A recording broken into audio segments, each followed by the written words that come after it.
नमस्कार, India voice देख रहे हैं आप। मैं हूं आपके साथ दिनकर आनंद। बुलेटिन की शुरुआत करते हैं बड़ी खबर के साथ। गाजियाबाद में ऑनलाइन धर्मांतरण में बहुत बड़ा खुलासा हुआ है। मौलवी की चैट से हुए चौंकाने वाले खुलासे। 3 स्टेप में धर्मांतरण के लिए बच्चों को उकसाया जाता था। नमाज पढ़ने का समय और तरीका बताया जाता था। ऑनलाइन गेम को हथियार बनाकर धर्मांतरण का खेल खेला गया। ऑनलाइन गेम हथियार शाहनवाज की गेम वाले साजिश। तो 3 स्टेप पे धर्मांतरण के लिए बच्चों को उकसाया जाता था। ऑनलाइन गेम को लेकर धर्मांतरण का मामला सामने आया था, जिसके बाद लगातार पुलिस प्रशासन जांच में जुट गई थी। आपको बता दें कि इस गेम में सबसे पहले बच्चों को एक ग्रुप में ऐड किया जाता था, जिसके बाद बच्चे गेम खेलते थे। गेम के दौरान उन्हें पहले हराया जाता था। उसके बाद कमजोर प्लेयर से मैच करवाने के बाद उन्हें कुरान की आयात पढ़ाए जाते थे। फिर नजदीकी मस्जिद में जाकर नमाज अदा करने को किया जाता था। टोटल 3 स्टेप में धर्मांतरण के लिए बच्चों को उकसाया जाता था।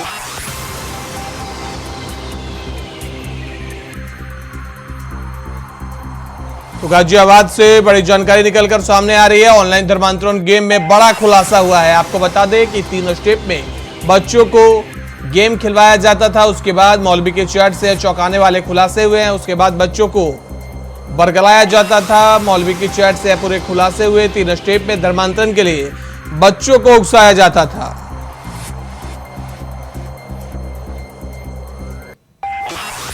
तो अहम जानकारी इस वक्त निकलकर सामने आ रही है गाजियाबाद से, जहां 3 स्टेप में बच्चों को धर्मांतरण का गेम खिलवाया जाता था। यह मौलवी के चैट में पूरा खुलासा हुआ है। आपको बता दें, लगातार पुलिस प्रशासन अलग अलग जगहों पर इस ऑनलाइन गेम के जरिए धर्मांतरण ग्रुप का डिकोड करने में लगी हुई है, कोशिश में लगी हुई है, ताकि आगे किसी और के साथ ऐसा ना हो सके।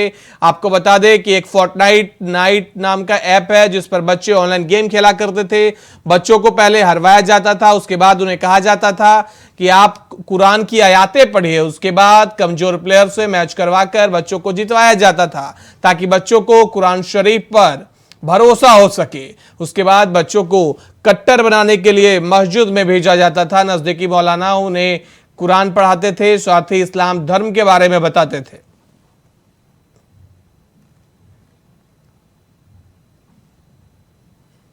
खबर पर ज्यादा जानकारी के लिए हमारे संवाददाता गाजियाबाद से नदीम शाहीन जुड़ गए हैं। नदीम, क्या जानकारी निकलकर सामने आ रही है?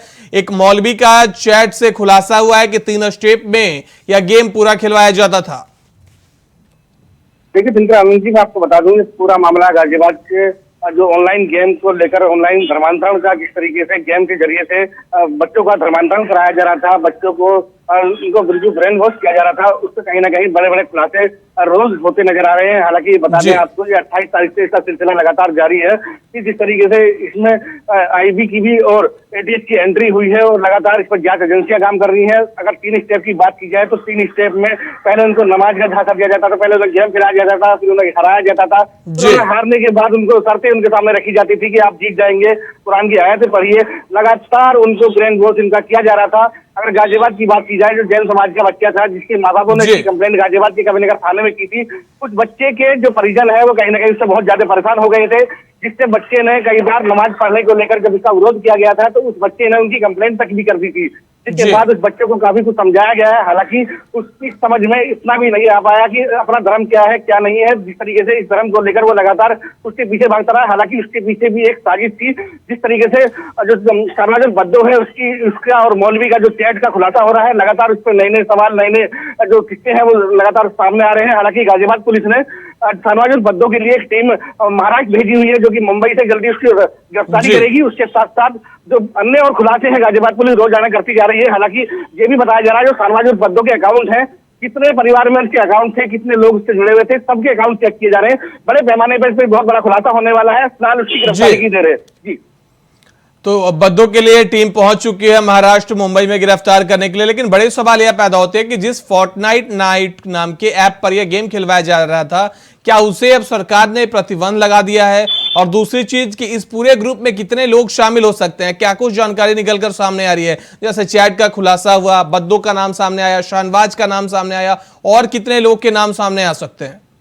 देखिए, इसमें नाम सामने आने की बात से पहले एक सवाल आपको मैं बता दूं कि गाजियाबाद पुलिस के पास एक कॉल आई थी, जो कि गुजरात से कॉल आई थी। गुजरात जी की कॉल ने दावा किया था कि एक नहीं, दो नहीं, लगभग 400 बच्चों ने धर्मांतरण किया है, 400 लोगों ने धर्मांतरण किया है, जो कि मुंबई के मुंद्रा में किया गया है। हालांकि जी उसके बाद से गाजियाबाद पुलिस एक्टिव हुई और गाजियाबाद पुलिस को भी इंटेंशन मिले कि गाजियाबाद के फरीदाबाद, जी गाजियाबाद से सटे जो फरीदाबाद है, हरियाणा है, इन जगहों में भी धर्मांतरण की कहीं ना कहीं किस्से चल रहे हैं। पंजाब में ऐसी ऐसी जगह गाजियाबाद पुलिस जो है लगातार अपडेट दे रही है और साथ में आपको बताते हैं किस तरीके से ये पूरा एक रैकेट है, उस रैकेट की भी जांच कर रही है। इसमें कौन कौन लोग शामिल है, कितने लोग शामिल हो सकते हैं, कितने लोगों ने इस गेम के पीछे लोग लग रहे हैं। हालांकि अगर गेम को बंद करने की बात की जाए तो लगातार इस पर सरकार जो है मंथन को बनाए हुए है, लगातार इस पर कार्रवाई चल रही है। हालांकि आपको बता दें, गाजियाबाद पुलिस से गृह मंत्रालय में इसके पीछे रिपोर्ट मांगी थी। बहुत बड़ा जो पुलिस का जो मुख्य एजेंडा है वो इस मामले के पीछे लगा हुआ है, किस तरीके से इस चीज को रोका जा सके। ऑनलाइन धर्मांतरण का जो मामला है वो लगातार सुर्खियों में आ रहा है, क्योंकि गाजियाबाद में लगातार इस पर नए नए अपडेट आ रहे हैं। गाजियाबाद पुलिस इसको लेकर बहुत ज्यादा सक्रिय है, अपनी टीमें जो है मुंबई भेजी हुई है, उसके साथ साथ फरीदाबाद जो चंडीगढ़ है वहां भी लोगों के पास बातचीत करने के लिए उसकी टीमें गई हुई है। तो इस पर पूरी तरीके से गाजियाबाद पुलिस बहुत ज्यादा अपडेट है, क्योंकि वो लगातार वो कोई भी ऐसी चीजें नहीं चाहती जो इससे रिलेटिव हो, वो उससे चूक जाए। तो इस पर कहीं ना कहीं पूरी तरीके से गाजियाबाद पुलिस जो है बहुत ज्यादा एक्टिव दिखाई दे रही है। जी खबर सामने अभी आई है कि गेम का जो आखिरी स्टेप होता था, जब बच्चों का इस्लाम की तरफ झुकाव हो जाता था, तब ये मौलाना होते थे उन बच्चों को आफिर डिफीट तक करवा देते थे, यानी कि आप शुद्ध रूप से इस्लाम के मान्यता के अनुसार अब इस्लाम धर्म में ढल गए हैं, ऐसी कुछ जानकारी? देखिए, मैं अभी बीते दिनों की बात बताऊं, जो गाजियाबाद का शख्स था, जो गाजियाबाद का नाबालिग बच्चा था, उस बच्चे ने यहाँ तक की भी कोशिश की थी, अगर उसके माँ बाप उसे जिम जाने से रोक रहे थे, जिसके एवज में वो नमाज पढ़ने जा रहा था, उसके साथ साथ वो उसका कड़ा विरोध भी कर रहा था। उसके साथ साथ मैं बता दूं आपको कि वो कह रहा था कि अगर मुझे आप घर से निकालोगे तो मस्जिद में जाकर रुक जाऊंगा। कहीं ना कहीं उनका बिल्कुल पूरी तरीके से जो उनका ब्रेन वॉश है वो कहीं ना कहीं किया जा रहा है, जिससे कहीं ना कहीं लगता है कि जो बच्चों का धर्मांतरण है वो बच्चों पर ये काबिज होना चाहते हैं, और बच्चों पर काबिज होने के बाद उनको कहीं ना कहीं उस रास्ते में ले जाना चाहते हैं कि जिससे मुस्लिम धर्म पर चल सके, और उसकी काफी कवायद उनके जहन में उतार दी है, जैसे उनकी आयतें और उनसे हराना जिताने के चक्कर में उनको कहीं ना कहीं उसका मुद्दा बनाते थे। जी बहुत बहुत धन्यवाद नदीम, हमारे साथ जुड़ने के लिए और ज्यादा जानकारी देने के लिए।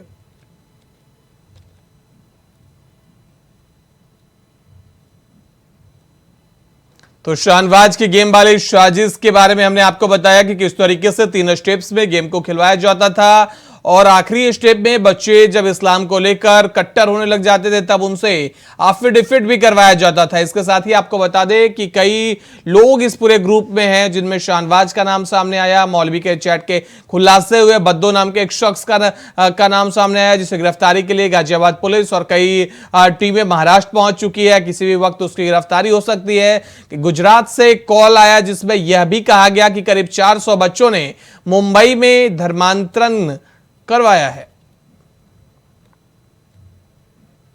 बढ़ते अगली खबर की ओर। डिप्टी सीएम ब्रजेश पाठक ने हरदोई में समाजवादी पार्टी पर हमला बोला है। बीजेपी सरकार में राम मंदिर बन रहा है। ब्रजेश पाठक ने कहा, सपा सरकार में राम भक्तों पर गोलियां चली थी, अपने कर्मों की वजह से सपा वापस नहीं आएगी।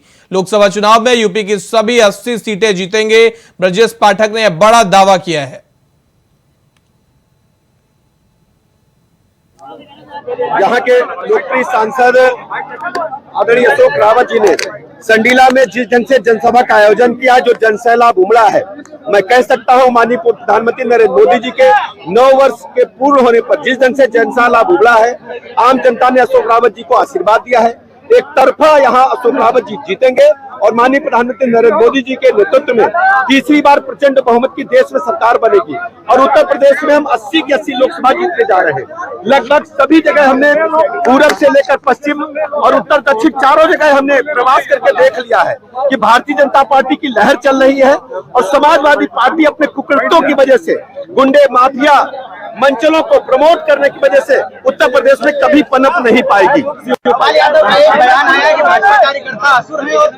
आप जानते हैं कि भारतीय जनता पार्टी ने प्रभु रामलला का मंदिर बनाने के लिए सर्वस्व निछावर पर लगा दिया और समाजवादी पार्टी के लोगों ने अयोध्या में राम भक्तों पर जिस ढंग से गोलियां चलाई थी, अयोध्या की सड़कों को लाल कर दिया था, बहुत ही दुखद है। इन्हें देश के लोग कभी माफ नहीं करेंगे। उत्तर प्रदेश में जो कानून व्यवस्था की स्थिति है, उत्तर प्रदेश में लगातार मैं आपको भरोसा दिलाता हूं, उत्तर प्रदेश में कानून का राज और मजबूत होगा जो भी अपराधी है उनको कानून के तहत कड़ी सजा दिलाने के लिए हमारी प्रतिबद्धता है। अदालत में जो भी घटनाएं हैं इनको हमने गंभीरता के साथ लिया है, कोई भी अपराधी बचने नहीं।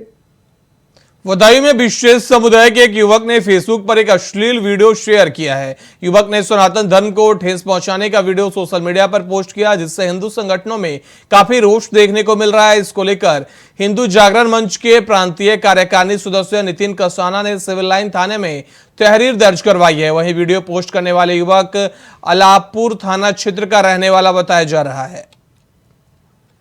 तो बदायूं की यह घटना है जहां सनातन धर्म को फिर से टारगेट बनाया जा रहा है। एक शख्स ने सोशल मीडिया पर आपत्तिजनक पोस्ट की, जिसके बाद हिंदू संगठन के लोगों ने इसके खिलाफ तहरीर दर्ज करवाई।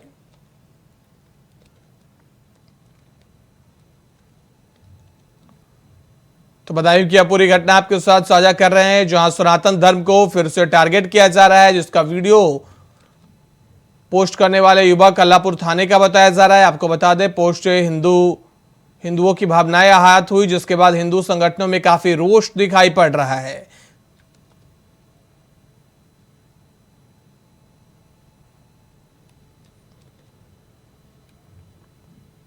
अगली खबर अमेठी से है, जहां स्मृति ईरानी ने कार्यालय भवन का लोकार्पण किया है। गौरीगंज नगर पालिका कार्यालय का लोकार्पण किया।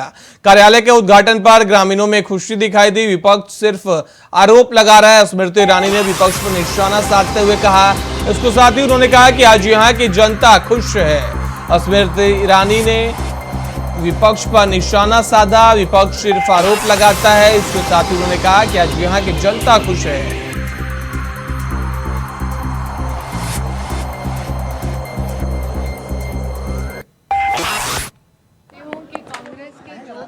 कार्यकर्ता दुकान खोलने की बात कर रहे हैं, उन्होंने इस बात को प्रमाणित कर दिया कि राजनीति कांग्रेस पार्टी के लिए व्यवसाय है, राष्ट्रनीति से कांग्रेस पार्टी का कोई संबंध नहीं।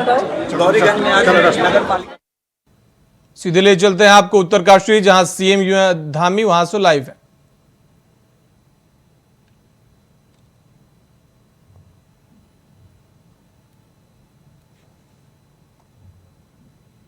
सस्ती और सुलभ स्वास्थ्य सेवाएं उपलब्ध करवाई जा रही है। उज्ज्वला योजना हम सब जानते हैं, उज्ज्वला योजना ने हमारी माताओं बहनों के जीवन में एक क्रांतिकारी परिवर्तन लाने का काम किया है। अंत्योदय योजना के तहत भी 13,000 से अधिक और खाद्य सुरक्षा योजना के तहत 34,000 से भी अधिक परिवारों को काशी हमारे उत्तरकाशी जनपद में लाभान्वित होने का मौका मिला है। सड़क, रेल, हवाई सेवाएं तेजी से इन 9 सालों में बढ़ी है। अगर हम उसके अंतर को देखते हैं तो अंतर बहुत बड़ा है। जहां 65 सालों में 66 सालों में और इन 65 सालों में 66 सालों में और देश की आजादी के 75 साल पूरे हो जाने पर मैं कह सकता हूं कि 9 साल माननीय प्रधानमंत्री जी के चहुमुखी विकास के साल रहे हैं।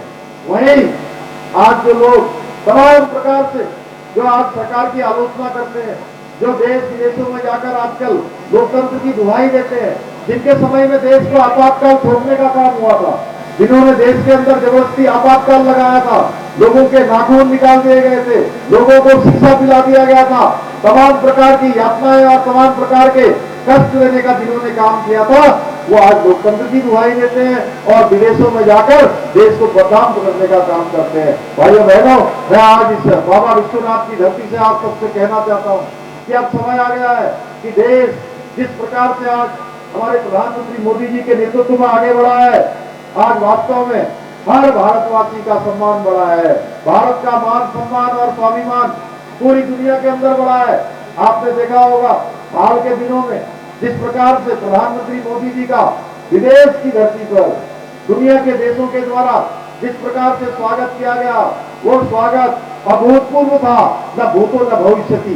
पहले भी देश के प्रधानमंत्री विदेश की धरती पर जाते थे, लेकिन पता भी नहीं लगता था कि भारत के प्रधानमंत्री विदेश में गए हैं। अब आपने देखा होगा जो दुनिया के सबसे शक्तिशाली राष्ट्र हैं, वहां के प्रधानमंत्री, वहां के राष्ट्राध्यक्ष स्वयं आगे आकर मोदी जी का जिस प्रकार से सम्मान कर रहे हैं, सारे प्रोटोकॉल तोड़ रहे हैं, सारी वहां की संस्कृति को बदल रहे हैं। ये मोदी जी का सम्मान जरूर हो रहा है, लेकिन भारत के 140 करोड़ लोगों का सम्मान आज देश दुनिया में हो रहा है। भाइयों बहनों, एक भारत श्रेष्ठ भारत की कल्पना लेकर जो मोदी जी आगे बढ़ रहे हैं। आज उत्तराखंड के अंदर भी उन्होंने हमको विकास के लिए 9 रत्न दिए हैं, विकास के 9 रत्न दिए, जिसमें बद्रीनाथ केदारनाथ धाम का पुनर्निर्माण है, केदारनाथ हेमकुंड साहब का रोपवे का निर्माण है, मानस खंड मंदिर माला मिशन है, होम स्टे जो कि हमारे उत्तराखंड के अंदर आज आने वाले समय में एक बहुत बड़ी आर्थिकी का आधार बनने वाला है, बहुत बड़ी आजीविका का आधार बनने वाला है। भाइयों बहनों, मैं आप सबसे कहना चाहता हूँ आज के अवसर पर कि आज मोदी जी के नेतृत्व में जहाँ देश आगे बढ़ रहा है, हमारा प्रदेश उनके निर्देशन में आगे बढ़ रहा है, आज हमारा उत्तराखंड भी तेजी से विकास के रथ के साथ अपने पहियों को तेजी से बढ़ा रहा है। आज चाहे हमारी रवाई की जौनसार की घाटी हो, रवाई की घाटी हो, यमुना घाटी हो, तेजी से जिस प्रकार से बागवानी के क्षेत्र में जिस प्रकार से सेब की खेती को आज एक मिशन के रूप में अपनाया गया है, कीवी को एक मिशन के रूप में अपनाया गया है, आने वाला वो समय दूर नहीं है जब हम भी हिंदुस्तान के अग्रणी राज्यों में होंगे जहां कीवी और सेब प्रमुखता से उत्पादित होगा। उस क्षेत्र में हम तेजी से आगे बढ़ रहे हैं, होम स्टे तेजी से बढ़ रहे हैं, 16 इको टूरिज्म डेस्टिनेशन का विकास हो रहा है। हमारे यहाँ पर एक एम्स जो ऋषिकेश में बहुत अच्छे तरीके से लोगों को ओपीडी देने का काम कर रहा है, हजारों लोगों को रोज अपनी सेवाएं दे रहा है। वहीं आने वाले समय में टेरी लेक डेवलपमेंट परियोजना भी धरातल पर उतरने वाली है। ऋषिकेश हरिद्वार एडवेंचर टूरिज्म की योग की राजधानी के रूप में उसका विकास हो रहा है। आने वाले समय में हमने भारत सरकार ने प्रस्ताव दिया है कि हमारा ऋषिकेश से गंगोत्री तक रेल लाइन भी प्रस्तावित होने वाली है। भाइयों बहनों, जिस प्रकार से आज ऋषिकेश से कर्णप्रयाग रेल लाइन का काम तेजी से चल रहा है और आने वाले सालों में देश दुनिया के लोग जो 4 धाम यात्रा में आते हैं, रेल से अपनी यात्रा जहां केदारनाथ जी की और बद्रीनाथ जी की करेंगे, आने वाले समय में उसी कॉन्सेप्ट के तहत हमारे गंगोत्री और यमुनोत्री धाम भी उसी श्रृंखला में आगे बढ़ेंगे, उसी तेजी से विकास करेंगे। भाइयों बहनों, आज अनेकों काम आज मोदी जी के नेतृत्व में हो रहे हैं। उनके मार्गदर्शन में हमने उत्तराखंड में भी अनेकों कार्यक्रमों को आगे बढ़ाया है, जहां हमने पर्यटन को, इस क्षेत्र में पर्यटन की अपार संभावना है, पर्यटन को लेकर हमने जो नई नीति लाए, उस नीति के कारण से आने वाले समय में हमारे यहाँ पर्यटन के माध्यम से भी कई लाखों रोजगार जनरेट होने वाला है, कई लोगों को रोजगार मिलने वाला है, क्योंकि हमने 100% यानी 100% सब्सिडी का प्रावधान इस नई जो पर्यटन की नीति हम लाए हैं उसमें हमने किया है। इसी प्रकार से हमने उद्यान के क्षेत्र में 18,000 पॉली हाउस बनाने का 1 साल में लक्ष्य लिया है। पहले पॉली हाउस 1 साल में मात्र 500 बनाए जाते थे। भाइयों बहनों, इसको बदलकर हमने 18,000 बनाने का निर्णय लिया है। इसी प्रकार से हमने प्रदेश के अंदर एप्पल को मिशन के रूप में लिया है, कीवी को मिशन के रूप में लिया है, दालचीनी को मिशन के रूप में लिखा है, तिमूर को हमने मिशन के रूप में अपनाया है। 6 स्टेट मिलेट मिशन को मंजूरी की है तथा अंत्योदय परिवारों को इसके अंतर्गत 1 किलो मड़वा भी दिया जाएगा। अभी अभी आप लोगों ने देखा होगा जिस प्रकार से हमने यहाँ से हमारे प्रधानमंत्री जी का मैं धन्यवाद करना चाहता हूँ कि उन्होंने हमारे यहाँ के मड़वा को, झिंगोरा को, चौलाई को और भी जो हमारे मोटे अनाज, सभी मोटे अनाजों को अपनी भारत सरकार का जो खाद्य योजना है उस खाद्य योजना में भी उन्होंने सम्मिलित किया है। इसके साथ साथ वर्ष 2023 को मिलेट वर्ष के रूप में घोषित किया गया है और हमारे उत्तराखंड के जो प्राकृतिक रूप से उत्पादित होने वाले जो उत्पाद हैं उनको विशेष कर से प्रोत्साहन मिलने वाला है और हमने तय किया है कि हम स्टेट मिलेट मिशन को बनाएंगे और हमारे यहाँ पर जो भी इस अन्न को उत्पादित करने वाले हैं उन सभी के प्रोत्साहन के लिए हम इसके खरीदने की जितना भी अन्न पैदा होगा उस सारे अन्न को हम सहकारिता के विभाग से या हम मंडी से इसका हमने प्रस्ताव कर दिया है, इसका प्रोत्साहन भी कर दिया है। हम इसको खरीदने का काम भी जल्दी ही चालू करने वाले हैं। 6 एरोमा बोली विकसित करने की भी योजना है। इसमें हमने जो तमाम प्रकार के जो मिशन एप्पल से लेकर मिशन कीवी इन सभी को लेना है। भाइयों बहनों, हमने उत्तराखंड की जो मूल जो हमारा स्वरूप है वो मूल स्वरूप किसी भी रूप में न बिगड़े, वो मूल स्वरूप हमारा बना रहे। उसके लिए जहां हमने आप सब लोगों ने, जिसके लिए इस आम चुनाव से पहले हमने आपके सामने संकल्प लिया था कि नई सरकार के गठन होते ही हम राज्य में समान नागरिक संहिता का कानून बनाएंगे और सभी के लिए एक समान लागू करेंगे। मुझे आप सबको बताते हुए खुशी हो रही है कि हमने इस दिशा में काम काफी आगे बढ़ गया है। 1 साल से भी ज्यादा समय हो गया है। 1 साल के इस कालखंड में यूसीसी कमेटी ने अपना 90% से ज्यादा काम संपन्न कर लिया है और इस माह जून माह की 30 तारीख तक वो जैसे ही हमको कमेटी रिपोर्ट अपनी दे देगी, वैसे ही हम उसको लागू करने की दिशा में आगे बढ़ेंगे। उत्तराखंड के अंदर कोई भी किसी भी धर्म का होगा, किसी समुदाय का होगा, किसी पंथ का होगा, किसी संप्रदाय का होगा, सबके लिए एक समान कानून उत्तराखंड के अंदर होगा भाइयों बहनों, चाहे कोई भी हो। इसके साथ साथ हमने धर्मांतरण का कानून बनाया है और धर्मांतरण का कानून जिसमें हमने 10 साल तक की सजा का प्रावधान किया है और कोई भी अब पहले की तरह बहलाकर, फुसलाकर, डराकर, धमकाकर या कोई लालच देकर अब हमारे उत्तराखंड के अंदर कहीं भी इस प्रकार के पाप को आगे नहीं बढ़ा पाएगा। हमने इस पाप को वहीं पर रोकने का काम किया भाइयों बहनों। ये महापाप जो उत्तराखंड के अंदर चल रहा था, इसी प्रकार से मैं एक बात और बताना चाहता हूँ। आपने देखा होगा 2012 से 13 से 14 से लगातार नकल की बात चलती थी। कोई परीक्षा होती थी तो नकल हो जाती थी, पर्चा लीक हो जाता था, पेपर लीक हो जाता था, पेन ड्राइव पर नकल हो जाती थी, क्वेश्चन बैंक लीक हो जाता था। भाइयों बहनों, हमारे नौजवान भाई बहनों में अविश्वास उत्पन्न हो रहा था, उनका विश्वास कम हो रहा था। उनको लगता था कि हम पढ़ाई करेंगे, हम मेहनत करेंगे, परिश्रम करेंगे, लेकिन हमारा चयन होगा कि नहीं होगा इसकी कोई गारंटी नहीं। तो आप उत्तरकाशी से सीएम पुष्कर सिंह धामी को सुन रहे थे, जिन्होंने प्रधानमंत्री नरेंद्र मोदी के 9 साल के कार्यकाल के बारे में बताया। बढ़ते अगली खबर की ओर, दिल्ली से अगली खबर सामने आ रही है। केंद्र सरकार के खिलाफ आम आदमी पार्टी ने मोर्चा खोला है। कल रामलीला मैदान में आम आदमी पार्टी की महारैली होगी। 1 लाख से ज्यादा दिल्ली वासी शामिल होंगे इस महारैली में। केंद्र के अध्यादेश के खिलाफ यह महारैली है। लोगों के बीच अरविंद केजरीवाल जाएंगे और केंद्र के अध्यादेश के बारे में लोगों को बताएंगे।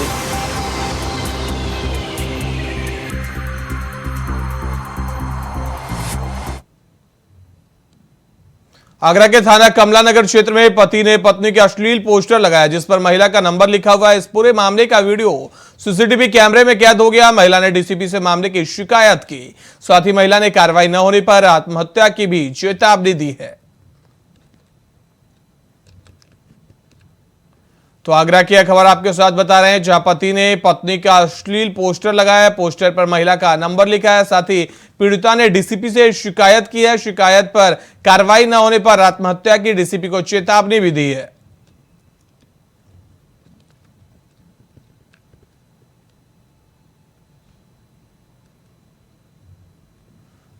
तो आगरा की यह पूरी घटना है, जहां कार्रवाई न होने पर आत्महत्या की एक महिला ने चेतावनी दी। दरअसल उसके पति ने अश्लील पोस्टर लगाया था। पोस्टर पर महिला का नंबर भी लिखा था, जिसके बाद पीड़िता ने डीसीपी से शिकायत की और साथ ही कार्रवाई न होने पर आत्महत्या करने की चेतावनी दी है। तो आगरा की यह घटना आपके साथ साझा कर रहे हैं, जहां एक पति ने अपनी पत्नी का अश्लील पोस्टर लगाया है। पोस्टर पर महिला का नंबर भी लिखा है। पीड़िता ने डीसीपी से शिकायत दर्ज की है। कार्रवाई न होने पर आत्महत्या की चेतावनी भी दी है।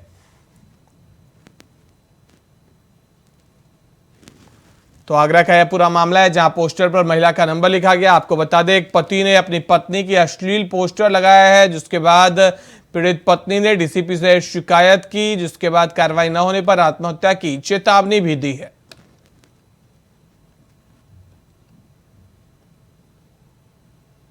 इस पूरे मामले का वीडियो भी सीसीटीवी कैमरे में कैद हो गया था, जब पति पोस्टर लगा रहा था। महिला ने इसकी शिकायत डीजीपी से की है।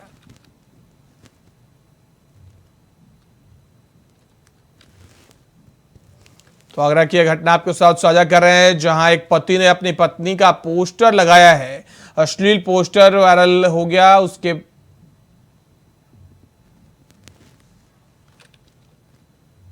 पीएम मोदी ने भाजपा प्रमुख को पत्र लिखा है। ओपी राजभर के बेटे की शादी के लिए पत्र लिखा। पीएम मोदी को ओपी राजभर ने आमंत्रित किया था, जिसके बाद प्रधानमंत्री मोदी ने पत्र लिखकर शादी की बधाई दी है। आपको बता दें 2024 से पहले राजभर की बीजेपी से नजदीकियां लगातार बढ़ती नजर आ रही है। राजभर बीजेपी गठबंधन का जल्द ऐलान हो सकता है। 13 जून को वाराणसी में रिसेप्शन कार्यक्रम में देश प्रदेश के उद्योगपतियों के साथ साथ बड़े नेता भी शामिल होंगे। बड़ी जानकारी निकलकर सामने आ रही है। ओपी राजभर के बेटे की शादी है, जिसे लेकर प्रधानमंत्री नरेंद्र मोदी ने ओपी राजभर को पत्र लिखा है। आपको बता दें कि ओपी राजभर ने प्रधानमंत्री नरेंद्र मोदी को आमंत्रित किया था, जिसके बाद पीएम मोदी ने पत्र लिखकर शादी की बधाई दी है।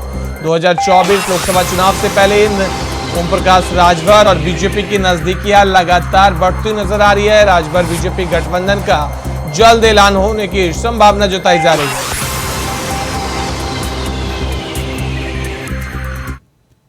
बुलेटिन में फिलहाल इतना ही। देश दुनिया की बाकी खबरों के लिए देखते रहिए इंडिया वॉइस।